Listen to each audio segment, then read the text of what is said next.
హరి ఓం. ప్రియాత్మస్వరూపులారా, ఇది మాత అనంతానంద అమ్మఒడి కుటీరం, కామవరం గ్రామం, ఉరుకుంద క్షేత్ర సమీపం, ఆదోని మంత్రాలయముల మధ్య, కర్నూలు జిల్లా.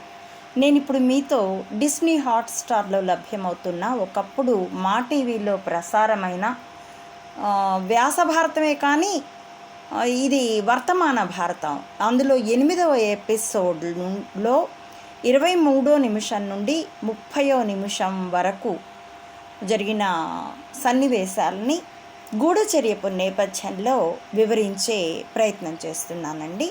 ఇందులో తెర మీద సన్నివేశం ప్రారంభమయ్యేప్పటికీ విదురుడు ఒక మ్యాప్, గోడకు తగిలించి ఉన్నటువంటి మ్యాప్తో అప్పటి రాజకీయ పరిస్థితిని, సమస్యల్ని వివరించే ప్రయత్నం చేస్తూ ఉంటాడు. అతడు మగధ రాజు మధుర రాకుమారుడు కంసుడికి, మగధరాజు జరాసంధుడు మధుర రాకుమారుడు. ఇంకా అప్పటికి ఉగ్రసేనుడిని బంధించి కంసుడు రాజు అవ్వలేదు కాబట్టి రాకుమారుడు కంసునికి పిల్లనిచ్చాడు.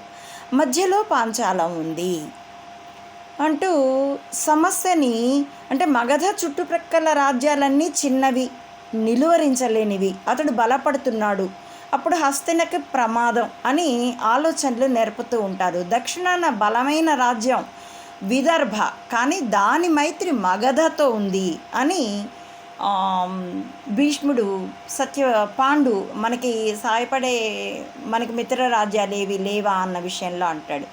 అసలు భీష్ముడి దూరదృష్టి, సునిశ్చిత దృష్టి ఎలా ఉంటుందంటే, తన చెల్లెలు రుక్మిణి వివాహం మగధ మిత్ర రాజ్యం చేదిరాజు శిశుపాలుడితో నిర్ణయించడానికి ఎప్పుడో పూర్వమే, ఇంకా రుక్మి వీళ్ళంతా పుట్టకముందే, ఈ తరం జన్మించకముందే విదర్భ మైత్రి మగధతో ఉన్నది అని పసికట్టగలిగినటువంటి మేధావి భీష్ముడు.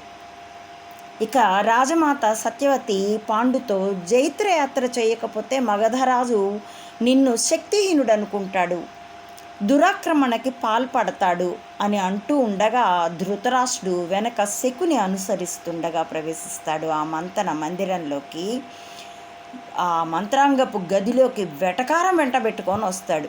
అతడి సెటైర్లకి కృపాచార్యుని చూపు గమనార్హం. మిగతా వాళ్ళంతా చాలా బాధతో, వ్యధతో ఉంటారు, కానీ ఇతడు మాత్రం కృపాచార్యుడు, ఎందుకంటే తన శిష్యుడే, ఇంతలో ఇంత కుటిలుడు ఎలా అయ్యాడు, ఇంత అధికార దాహమా అనే అసహ్యత ఉంటుంది కృపాచార్యుడి ముఖంలో. అందరూ ఇక్కడే ఉన్నట్టున్నారే, మహారాజుకు సలహాలు ఇచ్చే మహామహులందరూ, రాజమాత ఇక్కడే ఉంది, ఇప్పుడు మాత్రం రాజమాత అంటాడు, కృపాచార్యుల వారు, భీష్ముల వారు అందరూ ఇక్కడే ఉన్నారే అని అంటూ సెటైరికల్గా అన్నమాట. పాండు ప్రణామాలు జ్యేష్ఠ అంటూ, ఒక క్లిష్ట పరిస్థితి వచ్చింది, తమరి సహాయం అవసరమని అంటే ధృతరాష్ట్రుడు మాత్రం అంటే మహారాజుకి ఇప్పుడు మా సేవ అవసరమయ్యిందన్న మాట అంటాడు. ఎంతగా శకుని మాటలు తలకెక్కాయి అంటే, తమ్ముడు కాదు పాండు జ్యేష్ఠ అని పిలిచినా కూడా, సహాయము కాదు పాండు దాన్ని సేవ అన్నా కూడా, ఇంకా కొనసాగిస్తూ, అయితే పితామహి చేత కబురెందుకు, మీరు ఆజ్ఞాపించినా వచ్చి ఉండేవాడిని అని అంటాడు. పితామహి అంటే ఇప్పుడు రాజమాత అంబాలిక అన్న ఉద్దేశం కాబోలు, అంత హెరాస్మెంట్ ఉంటుంది అతడి దగ్గర, పెడసరం ఉంటుంది, శాడిస్టిక్ సైకాలజీ, నిద్ర లేచేసింది, దాన్నే కామం తీరని క్రోధం అంటుంది శాస్త్రం.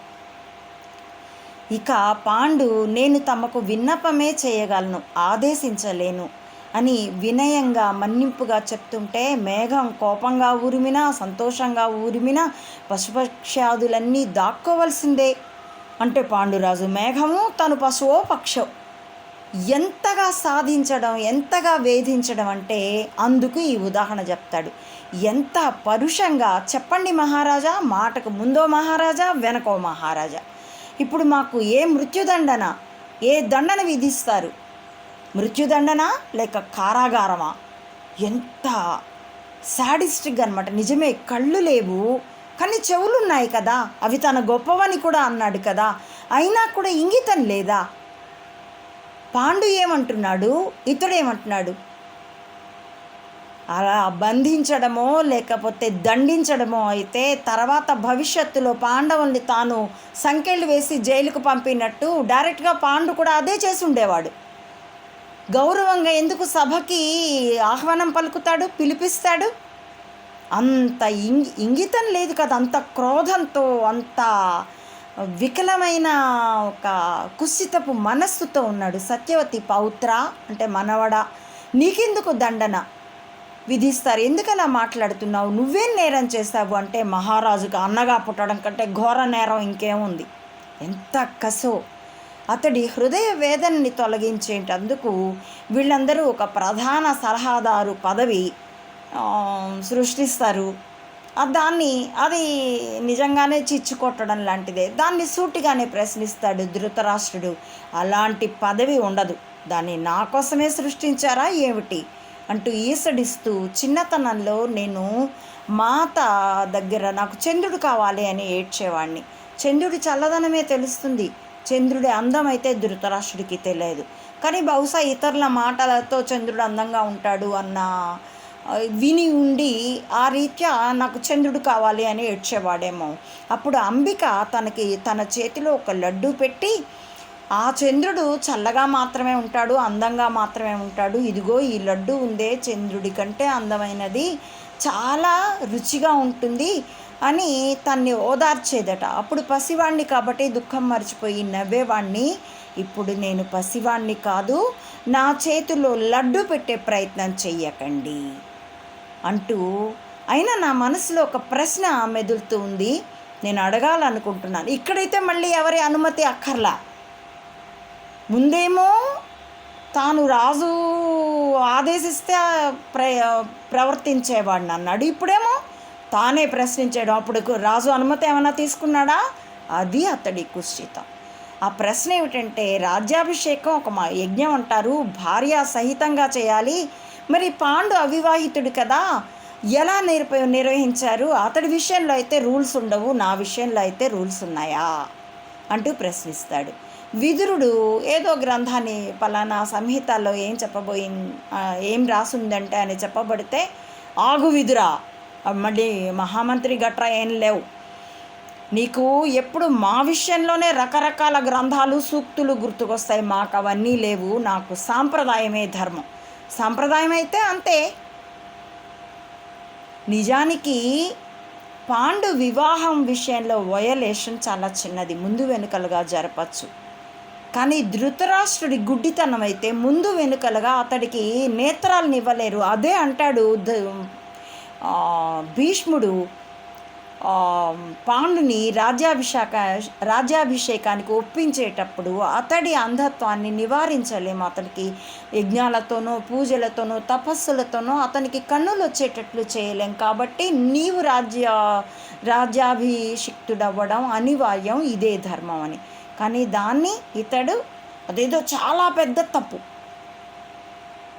పాండురాజుకైతే మీరు రిలాక్స్లు ఇచ్చారు, రూల్స్ వైలేట్ అయినా ఏం పర్వాలేదు మీకు, ఎందుకంటే పాండు పట్ల మీకు పక్షపాతం, నాకు సాంప్రదాయమే ధర్మం. ఇతడు ఆ రకంగా చూస్తే అవివాహితుడు కాబట్టి యోగ్యుడు కాడు అంటే, నా యోగ్యతని పరీక్షించుకోండి జ్యేష్ఠ అని పాండు అంటే, వెంటనే పరీక్షించేది నేను కాదు, కాలం పరీక్షిస్తుంది. కరెక్ట్గా ఇదే మాట కదా శకుని ఇతనికి చెప్పాడు. శకుని నూరిపోసిన దాన్ని మొత్తం వెళ్ళగక్కుతాడు ఇక్కడ. కాబట్టి ఇప్పటికైనా పెళ్లి చేసుకో, రేపు నీ సంతానం హస్తినకి రక్షణనివ్వాలి, గాంధారి రాకుమారి సంతానంలాగా అంటాడు. ఇంకా గాంధారిని తాను మన్నించను లేదు, కాపురము చేయలేదు, ఆమెకు 100 మంది కొడుకులు పుట్టనూ లేదు. కానీ అంతగా అన్ని శకుని ఈతని తలలో ప్లాంట్ చేసినవే మాట్లాడతాడు. వ్యంగ్యాలు సంధించి విసురుగా వెళ్ళిపోయిన ధృతరాష్ట్రుడి వెనక శకుని వీళ్ళందరికీ ఒక నక్క నమస్కారం, ప్రణామాలు అని చెప్పి ఒక సర్కాస్టిక్ చూపు విసిరి, చూసారా నా బలం అన్నట్టు వెనుదిరిగి ధృతరాష్ట్రుడి వెనకే వెళ్తాడు. ఎందుకంటే అతడికి బలమైన పావు దొరికింది. ఇప్పుడు ఈ కుటుంబాన్ని తుత్తునీలు చేయగలడు. తన కుటిలపు ఆలోచనలన్నీ ఆచరణలోకి తేగలడు. అక్కడ మళ్ళీ బాధిస్తే, ఈ కుటుంబాన్ని బాధిస్తే గాంధారి కూడా బాధపడుతుందే అని అనుకోడు.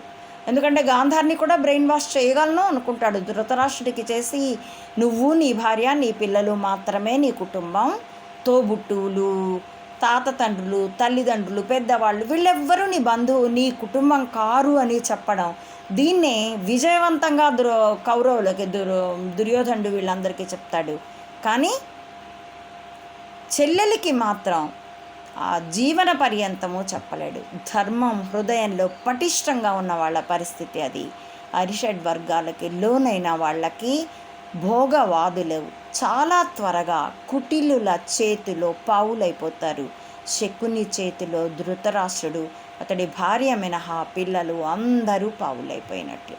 కాబట్టి హృదయంలో ధర్మం ఉండడం, దాని పట్ల నిష్ట కలిగి ఉంటాం.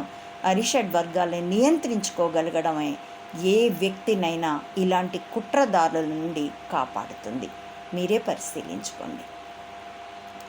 తదుపరి భాగాన్ని మరో వీడియోలో సమర్పిస్తానండి.